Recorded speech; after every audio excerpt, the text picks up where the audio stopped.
ক্যাম্পাসগুলোতে নিয়মিত হল দখল নিয়ে মারামারি ঘটছে। সম্প্রতি ছাত্রদলের দুই গ্রুপ ও ছাত্রলীগের মধ্যে সংঘর্ষের ঘটনা উঠে এসেছে। আখাউড়া পলিটেকনিক কলেজে ছাত্রলীগ ও ছাত্রদল সমর্থকদের মধ্যে মারামারি হয়, যা পরিস্থিতি আরো জটিল করে তোলে। এমন পরিস্থিতিতে বিভিন্ন রাজনৈতিক দল ক্যাম্পাসে নিজেদের আধিপত্য প্রতিষ্ঠা করতে সচেষ্ট এবং বিষয়টি ছাত্র রাজনীতির ভবিষ্যৎ নিয়ে নতুন বিতর্ক তৈরি করছে।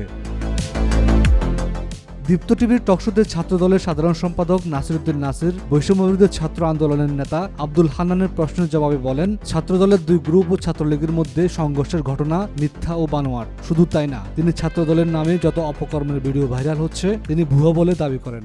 না, এরকম ধরা হয়নি। ভিডিও সহ আছে ভাই। না কোনো ভিডিও না, এটা ভিডিও সহ আমরা দেখেছি। কে কথা বলেছে এটা আছে, এটা ভিডিওটা ওনারাও দেখেছেন, নিউজও করেছে প্রত্যেকটা মিডিয়া হয়েছে। ছাত্র সংসদ নির্বাচন না হওয়ার কারণে ক্যাম্পাসে এক ধরনের অনিয়ম ও বিশৃঙ্খলা সৃষ্টি হয়েছে। তারা দাবি করছেন, বর্তমান পরিস্থিতি থেকে উত্তরণের জন্য দ্রুত ছাত্র সংসদ নির্বাচন প্রয়োজন। যতই মুখে মুখে বলুক এই নিশ্চিত আমরা পাচ্ছি না, কারণ আমাদেরকে ছাত্র সংসদ নির্বাচন বন্ধ করে রেখে যতদিন ছাত্র সংসদ নির্বাচন বন্ধ থাকবে ততদিন এগুলো হবে। যতদিন লেজুর ভিত্তিক ছাত্র রাজনীতি থাকবে, মূল দলের এজেন্ডা বাস্তবায়নের জন্য ছাত্র রাজনীতি থাকবে, ততদিন এটা চলবে। ছাত্র সংগঠনগুলোর নেতারা বলছেন, ছাত্রদের জন্য কোনো দলীয় হস্তক্ষেপ ছাড়াই নির্বাচিত প্রতিনিধি প্রয়োজন। তারা অভিযোগ করছেন যে ছাত্র রাজনীতি জাতীয় নির্বাচনগুলোর মতো দলীয় কৌশল হিসেবে ব্যবহার করা হচ্ছে।